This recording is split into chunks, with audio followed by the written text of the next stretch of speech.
আসসালামু আলাইকুম। আশা করি সবাই অনেক অনেক ভালো আছেন। আলহামদুলিল্লাহ আমিও অনেক ভালো আছি। সবাইকে জানাই ঈদ মুবারক। এখন ঈদের ৩য় দিন চলছে।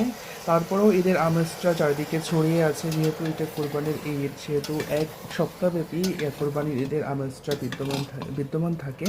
আমি ঈদের আগের দিন আপনাদের সবাইকে ঈদের শুভেচ্ছা জানিয়েছিলাম। আর তারপর থেকে ঈদের ৩য় দিন পর্যন্ত আমি কোনো ভিডিও আপলোড করতে পারিনি। I am sorry for that because I was busy.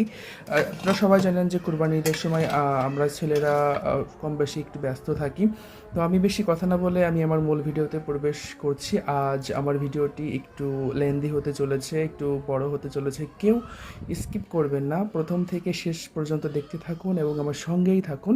আর অবশ্যই আমার পেজটি ফলো করবেন, আর আপনার বন্ধুদের সঙ্গে শেয়ার করবেন, লাইক করবেন, কমেন্টসের মাধ্যমে আপনাদের মূল্যবান মতামত জানাতে ভুলবেন না।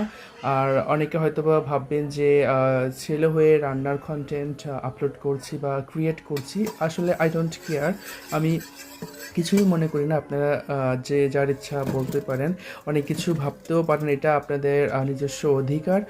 রান্না একটি শিল্প, একটি আর্ট, এটা একটা স্কিল। আমি মনে করি একটা দক্ষতা। এই দক্ষতা থাকা সবারই দরকার।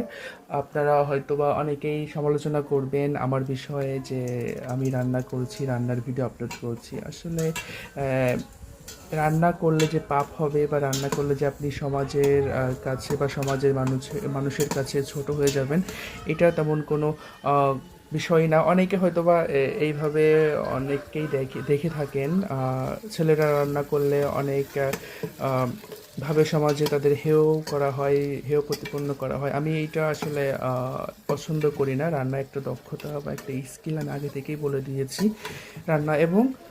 রান্নার মাধ্যমে আপনি নিজেকে অনেক সময় সাপোর্ট করতে পারবেন। বিশেষ করে যারা ব্যাচেলার আছেন, তাদের রান্না শিখে রাখা উচিত।